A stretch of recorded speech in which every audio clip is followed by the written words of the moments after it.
नमस्कार साथियों, आप सभी का स्वागत है टॉक पर। मैं हूं शशिकांत कुमार। बिहार की राजनीति में खेला होने वाला है। बिहार की सियासत में एक बड़ी खेल की तैयारी चल रही है। एक ऐसी खेल की तैयारी चल रही है जिसके बारे में नरेंद्र मोदी और शाह को पता भी नहीं। खेल बड़ा की तैयारी चल रही है। नीतीश कुमार ने एक ऐसा स्क्रिप्ट लिख लिया जिसमें मोदी और शाह बुरी तरह से फंस चुके हैं। आने वाले कुछ दिनों में बिहार की राजनीति में एक बड़ी भूकंप आ सकता है। चाचा और भतीजा क्या एक बार फिर से मिलने जा रहे हैं? क्या तेजस्वी और नीतीश एक बार फिर से साथ आने वाले हैं? क्या तेजस्वी और नीतीश एक बार फिर से साथ मिलकर एक नई राजनीति का अध्याय लिखेंगे? क्या तेजस्वी और नीतीश साथ मिलकर भारतीय जनता पार्टी को बिहार में बढ़ने से रोकेंगे? किस प्रकार से 2020 में चिराग मॉडल को लाया गया? 137 सीटों पर चिराग पासवान ने किस प्रकार से नीतीश कुमार को नुकसान पिछली बार पहुंचाया, वो किसी से छिपी नहीं है।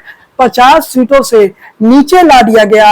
अब एक बार फिर से भाजपा उसी चिराग मॉडल पर फोकस कर रही है। चिराग पासवान खुलकर कह चुके हैं कि हम 243 सीटों पर लड़ेंगे। चिराग पासवान के एक बड़े नेता नाम ना बताने के शर्त पर ये कह रहे हैं कि इस बार चिराग पासवान 70 सीटें मांग रहे हैं। अगर 70 सीटें नहीं मिली तो चिराग पासवान बड़ा फैसला ले सकते हैं, चौंकाने वाला फैसला ले सकते हैं। और जरा समझिए कि चिराग अगर चौंकाने वाला फैसला लेंगे तो फैसला क्या होगा। लेकिन इसके साथ ही वीडियो में आगे बढ़े उससे पहले आप सभी से आग्रह है कि इस चैनल को सब्सक्राइब कर लीजिए, बेल आइकन की घंटी को बजा दीजिए, फेसबुक के पेज को फॉलो कर लीजिए और लाइक कर लीजिए। इसके चलिए साथियों अब विश्लेषण पर आते हैं। नीतीश कुमार क्या एक बार फिर से महागठबंधन में जाने वाले हैं? इसलिए बार बार कांग्रेस कह रही है कि सीएम का चेहरा का ऐलान नहीं होगा। क्या कांग्रेस पार्टी से नीतीश कुमार को कोई बातचीत हो चुका है? क्या तेजस्वी यादव से नीतीश कुमार को कोई बातचीत हो चुका है? क्या कोई ऐसी खिचड़ी पक रही है कि बिहार की राजनीति में एक बड़ा भूकंप किसी भी समय आ सकता है? जब लोकसभा चुनाव से पहले 2.5 महीने पहले खेला हो सकता है, तो अभी तो 4-5 महीने बचे हैं। खेला करने के लिए तो 1 घंटा चाहिए। जब राजभवन जाएंगे नीतीश इस्तीफा देंगे और राजभवन में जाने की भी जरूरत नहीं है। नीतीश भाजपा के सारे नेताओं को बर्खास्त कर देंगे।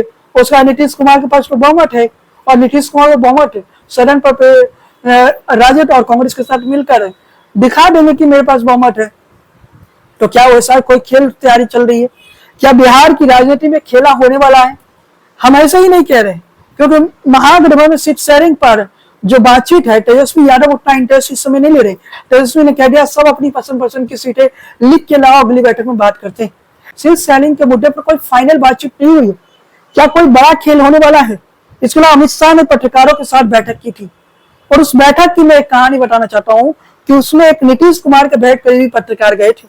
उस बैठक में क्या बातचीत हुई, सारी बातें नीतीश कुमार को पता है। और उस करीबी पत्रकार को नीतीश कुमार ने ही कहा था कि अगर आपको इनवाइट आता है तो आप चाहिएगा अमित शाह के यहाँ और पता करके आइएगा अमित शाह का क्या प्लानिंग अमित शाह के दिमाग में चल रही।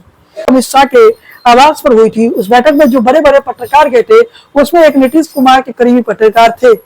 वो कैमरों में नहीं आए, वो फोटो में नहीं आए, लेकिन वहां पर उस बैठक में जो बातें हुई वो नीतीश कुमार को बता दिए। और नीतीश कुमार ने उसके बाद अपनी एक कोर कमेटी की बैठक ली और उस कोर कमेटी की बैठक में नीतीश कुमार ने कह दिया कि खेला तो होगा। अगर भाजपा सीएम का चेहरा नीतीश कुमार का डिक्लेयर नहीं करता है तो नीतीश कुमार किसी भी स्थिति में जाने को तैयार है। अगर भारतीय जनता पार्टी नीतीश कुमार को 2025 से 30 तक बिहार के मुख्यमंत्री के कैंडिडेट औपचारिक तौर पर ऐलान नहीं करता है तो उसके बाद नीतीश कुमार बेहद चौंकाने वाला फैसला लेंगे। उसके बाद नीतीश कुमार जो करेंगे वो भारतीय जनता पार्टी ने कल्पना में भी नहीं सोचा, यानी कल्पना से भी परे होगा। केंद्र की सरकार जो नरेंद्र मोदी की चल रही है वहां पर नरेंद्र मोदी के पास बहुमत नहीं है, 272 से नीचे है। नीतीश का जाने का मतलब केवल बिहार में झटका नहीं, केंद्र की सरकार में झटका है। नीतीश कुमार को मनाने की पूरी कोशिश भारतीय जनता पार्टी करेगी और भारतीय जनता पार्टी ये भी चाहती है कि नीतीश बिहार में अगला मुख्यमंत्री का चेहरा ना हो। क्या भारतीय जनता पार्टी शिंदे मॉडल बिहार में लागू करने जा रही है जिसमें जनता दल यूनाइटेड को तोड़ने की तैयारी चल रही है? क्या इस बात का भाव नीतीश कुमार को लग चुका है? इसलिए नीतीश कुमार कहीं ना कहीं तेजस्वी यादव के साथ, नीतीश कुमार राहुल गांधी के साथ बातचीत में है। ये कह रहे हैं कि अगर भारतीय जनता पार्टी अगस्त से पहले सीएम डिक्लेयर नहीं करती है नीतीश कुमार का नाम तो फिर खेला हो जाएगा। खेला होगा तो क्या केंद्र में नरेंद्र मोदी की सरकार बच पाएगी? जवाब है नहीं। एक तरफ जहां सीट शेयरिंग का मुद्दा की बात करें तो चिराग पासवान कह रहे हैं हम 243 सीटों पर लड़ने को तैयार हैं। भले उन्होंने एनडीए शब्द जोड़ दिया लेकिन उससे कोई फर्क नहीं पड़ता। वो खुल के कह रहे हैं कि हम 243 सीटों पर लड़ने को तैयार हैं। दूसरी तरफ जीतन राम मांझी कह रहे 30 से 40 सीटें, अगर 27 विधायक जिताकर नहीं लाए तो मेरी पसंद का काम नहीं हो सकता है, जीतन राम मांझी कह रहे हैं। तो भाजपा का जो एक ऐसा कह सकते हैं चक्रव्यूह है, अगर 40 सीटें मांझी के पास चले जाता है, मान लेते 70 सीटें चिराग को न दिया जाए, 35 या 40 सीटें दे दिया जाए और 100 सीटों पर भाजपा खुद लड़ लेती तो 180 सीटें तो भाजपा के पास। जेडीयू कितनी सीटों पर लड़ेगी? जेडीयू की स्थिति क्या होगी? जनता दल यूनाइटेड की परिस्थिति क्या होगी? उसमें हम कुशवाहा जी का नाम तो जोड़े नहीं है। क्या उस परिस्थिति में जनता दल यूनाइटेड रहेगी जहां जनता दल यूनाइटेड को 100 से कम सीटें मिले? उससे बेहतर तो महागठबंधन का विकल्प है, जहां जनता दल यूनाइटेड के लिए सीट शेयरिंग तय है, 101 सीटें तो जनता दल यूनाइटेड को मिल जाएगा महागठबंधन में। और नीतीश कुमार की खुद की इंटायर सर्वे कहता है कि महागठबंधन के साथ लड़े, भले 101 सीटें मिले लेकिन उन 101 सीटों में 70 से 80 सीटें महागठबंधन के साथ जीत सकते हैं। यानी जनता दल यूनाइटेड 2015 से पहले की स्थिति में आ जाएगा। कोई ये नहीं कहेगा कि 50 विधायक वाला व्यक्ति बिहार का मुख्यमंत्री बना हुआ है। थोड़ा खेल को समझने की कोशिश कीजिए, थोड़ी राजनीति के गणित को समझने की कोशिश कीजिए। तो बिहार की राजनीति इस समय एक ऐसे मोड़ पर खड़ा है जहां चिराग पासवान ज्यादा सीटें चाहते हैं, जहां जीतन राम मांझी ज्यादा सीटें मांग रहे हैं। कुशवाहा की कोई डिमांड नहीं है लेकिन उन्हें भी 3-4 सीटें देना होगा, 5 सीटें देना होगा। लेकिन इन तमाम परिस्थितियों को अगर हम देखें तो कहीं ना कहीं खेला तो अब होने वाला है। खेला होने की तैयारी तो अब चल रही है साथियों, और खेला तो होके रहेगा। ये मत समझिए कि खेला नहीं होगा, खेला होके रहेगा। 100 सीटें से नीचे नीतीश कुमार किसी भी कीमत में नहीं जाएंगे। नीतीश कुमार को अगर मुख्यमंत्री का चेहरा नहीं बनाया जाता है तो नीतीश कुमार किसी भी कीमत में एनडीए गठबंधन का हिस्सा नहीं रहेंगे। और इस बात को नोट करके चलिए कि जब एनडीए गठबंधन का हिस्सा नहीं रहेंगे तो क्या हुआ, ये गुजराती लॉबी क्या करेगी? 50 सीटें गुजराती लॉबी की नहीं आएगी। मोदी साहब पूरे बिहार में दौड़ते रहेंगे। 2015 में दौड़े थे ना, 50 सीटें आ गई थी उस समय तो मोदी लहर था। 2025 में कोई लहर नहीं है। फिर इन गुजराती लॉबी का क्या होगा? फिर मोदी और शाह का क्या होगा? बिहार जैसी बड़ी राज्य मोदी शाह के हाथ से निकल जाएगा। और बिहार निकलेगा ही नहीं बल्कि केंद्र में भी 12 सीटें कम हो जाएगा। अगर ललन सिंह पार्टी को तोड़ने में कामयाब रह गए ललन सिंह के जरिए तो अच्छी बात है, ललन सिंह संजय झा के जरिए, लेकिन वो भी संभव नहीं है क्योंकि नीतीश कुमार पूरे पार्टी को कहीं ना कहीं एकजुट रखने के लिए काफी है। तमाम परिस्थितियों में क्या बिहार की राजनीति में एक बड़े भूकंप, एक बड़े भूचाल किसी वक्त आ सकती है? जो भारतीय जनता पार्टी की जो सोर्सेस है, जो एनडीए के सोर्सेस है, उन लोगों से पता चली है कि भारतीय जनता पार्टी यानी बीजेपी 102 सीटों पर लड़ना चाह रही है। जेडीयू की सीटें 102 होगी, 28 सीटें चिराग पासवान की होगी, मांझी को 7 दिया जाएगा, कुशवाहा जी को 4 दिया जाएगा। मांझी जी तो कह रहे 30 से 40 सीटें चाहिए। अब 30 से 40 सीटें मांझी जी को दिया जाएगा तो समझ लीजिए परिस्थिति क्या हो सकती है। उस परिस्थिति के लिए भाजपा और जेडीयू तैयार है कि भारतीय जनता पार्टी और जेडीयू दोनों 100 सीटों से कम चुनाव लड़े? ये संभव नजर नहीं आ रहा। इसके साथ ही आगे बताते चले कि चिराग पासवान, जो अंदर खबर आ रही है, चिराग पासवान के पार्टी के एक बड़े नेता नाम ना बताने के शर्त पर कह रहे हैं कि हम लोगों ने 70 सीटों का डिमांड की है, लेकिन अगर 35 सीटें भी मिलती है तो बातचीत को मान लेंगे, लेकिन 35 सीटों से कम का हम समझौता नहीं करेंगे। इसलिए चिराग ने कह दिया कि 243 सीटों पर चिराग लड़ेंगे। 243 सीटों पर चिराग का लड़ने का मतलब समझिए कि चिराग एक नई खेल का तैयारी कर रहे हैं और वो खेल के बाद नीतीश कुमार कहीं ना कहीं नीतीश कुमार की नींद उड़ जाएगी अगर उस नई खेल को चिराग पासवान सक्सेसफुल पूरा कर लेते हैं तो नीतीश कुमार को की रातों की नींद उड़ जाएगी, क्योंकि नीतीश कुमार 99 सीट पर नहीं लड़ना चाहते, नीतीश 98 सीटों पर नहीं लड़ना चाहते। नीतीश की डिमांड तो 115 सीटों से ज्यादा की थी, लेकिन भारतीय जनता पार्टी एनडीए गठबंधन में उन्हें मिल रहा है 102 सीटें। लेकिन तमाम परिस्थितियों को अगर हम देखें तो ना भारतीय जनता पार्टी 100 से नीचे लगना चाहिए, क्योंकि पिछली बार भारतीय जनता पार्टी 75 सांसद जिताई थी। अभी वर्तमान में भारतीय जनता पार्टी के विधायक 89 है, क्योंकि 4 जो है वीआईपी से भी तोड़े थे, और टोटल 89 विधायक है भारतीय जनता पार्टी की, 89 80 विधायक होगी। और टोटल विधायकों को अगर हम देख ले भारतीय जनता पार्टी की भारतीय जनता पार्टी के सिटिंग विधायक ही 89 है, तो वो पार्टी क्या 80 सीटों पर लड़ेगा? क्या वो पार्टी 90 सीटों पर लड़ेगा? कम से कम भारतीय जनता पार्टी 11 सीटों पर लाना चाह रही है। महाराष्ट्र वाला जो फॉर्मूला भारतीय जनता पार्टी का था, शिंदे मॉडल जो था, जहां शिंदे डिप्टी सीएम बन गए, 6 महीने के लिए सीएम बने, उस फॉर्मूले को भी बिहार में लागू नहीं कर सकती है, क्योंकि ललन सिंह की इतनी हिम्मत नहीं है कि जनता दल यूनाइटेड के विधायक दल और संसदीय दल दोनों तोड़ दे।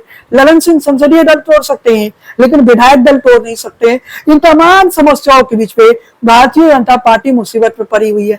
भारतीय जनता पार्टी को समझ में नहीं आ रहा है अब करे तो करे क्या। एक अब चिराग अलग ही टेंशन दे रहे हैं कि हमें 30 से कम सीटें मंजूर नहीं, मांझी अलग ही कह रहा है कि 30 से 40 सीटों पर लड़ना है। इन तमाम परिस्थितियों में बिहार की सीटें तो नहीं बढ़ेगी, सीटें तो उतनी ही रहेगी। जनता दल यूनाइटेड कह रही है कि हमें 115 सीटें दीजिए, वो जनता दल यूनाइटेड जो 43 सीटों पर थी, तो सीटें किसकी कम होनी चाहिए? पिछली चुनाव का, विधानसभा चुनाव का स्ट्राइक रेट के आधार पे सीटें किसकी कम होनी चाहिए? जनता दल यूनाइटेड की कम होनी चाहिए, क्योंकि जनता दल यूनाइटेड ने 102 सीटें लिया लेकिन जीत पाई 143 सीटें। तो कहीं ना कहीं स्ट्राइक रेट के आधार पर जनता दल यूनाइटेड की सीटें कितनी बनती है? 70 सीटें बनती है, 80 सीटें बनती है। लेकिन आप नीतीश कुमार के साथ ये कर नहीं सकते, क्योंकि नीतीश कुमार अगर आपके साथ सुबह को है तो वो शाम को दूसरे तरफ भी जाते हैं। वहां भी नीतीश कुमार का दरवाजा खुला हुआ है, वहां भी नीतीश कुमार के लिए दरवाजा बंद नहीं है। लालू यादव कह चुके हैं दरवाजा थोड़े राजनीति में बंद होता है, और जब दरवाजा खुला है तो नीतीश वहां भी जा सकते हैं। और नीतीश को वहां जाने का मतलब है 16 से 17% वोट शेयर सीधे शिफ्ट होगा नीतीश के साथ। नीतीश का जो लवकुश वोटर है वो तो शिफ्ट होगा ही, साथ में महिला वोट बैंक भी शिफ्ट होगा। तो क्या भारतीय जनता पार्टी चुनाव से एकदम पहले इतना बड़ा रिस्क ले सकता है कि नीतीश कुमार जी आप जाइए, नीतीश कुमार को जाने भी दे दिया जाए? लोकसभा में भी तो 12 सांसद कम पड़ जाएंगे, और अगर लोकसभा में 12 सांसद कम पड़ जाएंगे फिर परिस्थिति क्या होगा?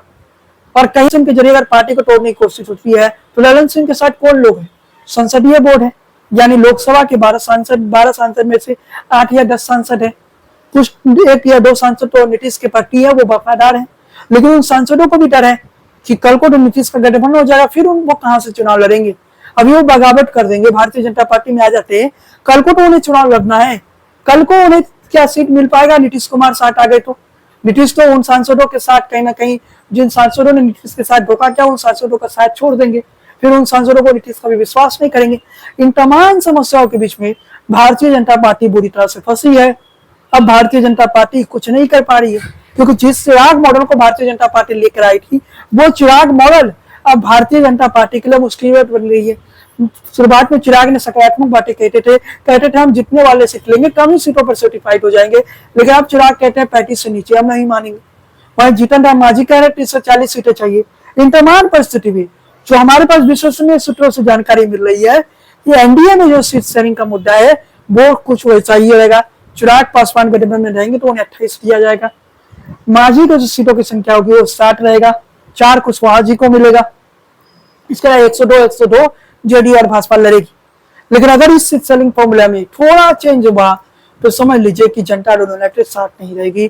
थोड़ा सा अगर बदलाव हुआ तो जनता दल यूनाइटेड साथ छोड़ देगी। और जनता दल यूनाइटेड की सबसे बड़ी शर्त है कि नीतीश कुमार का सीएम फेस का ऐलान, अगर सीएम फेस का ऐलान किया जाए कि 25 से 29 के बीच नीतीश कुमार ही बिहार के मुख्यमंत्री रहेंगे।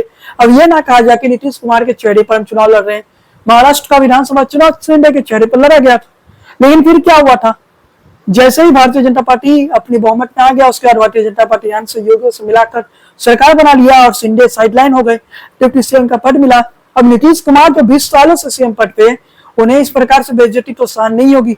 अब नीतीश कुमार खुलकर कहते हैं कि सीएम कैंडिडेट का चेहरा हो और महाराष्ट्र के उस कथित मॉडल को बिहार में लागू करने के बारे में ना सोचा जाए। भारतीय जनता पार्टी को नीतीश की जरूरत तब तक है जब तक बिहार में विधानसभा का चुनाव नहीं होता है, उसके बाद वही शिंदे मॉडल लागू किया जाएगा। नीतीश साइडलाइन होंगे, चिराग और मांझी और कुशवाहा को मिलाकर भारतीय जनता पार्टी सरकार बना लेगी। और इसमें वीआईपी की एंट्री अभी संभव है, हो सकता है अगर वीआईपी की भी एंट्री हो जाए तो सीट शेयरिंग में और भी मुसीबत हो सकता है। तब किसकी सीटें घटेगी, तो क्या वाकई जेडीयू की सीटें घटेगी या भारतीय जनता पार्टी की सीटें घटेगी, ये देखना भी बड़ी बात है। लेकिन चलिए साथियों, आज के इस वीडियो को हम यही समाप्त करते हैं। वीडियो को समाप्त करने से पहले आपसे आग्रह है कि मेरा एक और चैनल है शशिकांत कुमार, उस चैनल का लिंक कमेंट में दिया हुआ है, अब जाके उस चैनल को सब्सक्राइब कर ले। इसके साथ ही आज के इस वीडियो को हम समाप्त करते हैं। चैनल पर पहली बार आए हैं तो सब्सक्राइब कर लीजिए, बेल आइकन की घंटी को बजाना बिल्कुल ना भूले। फेसबुक पेज को फॉलो कीजिए, लाइक कीजिए, बने रहिए इन टॉक के साथ। जय हिंद, वंदे मातरम।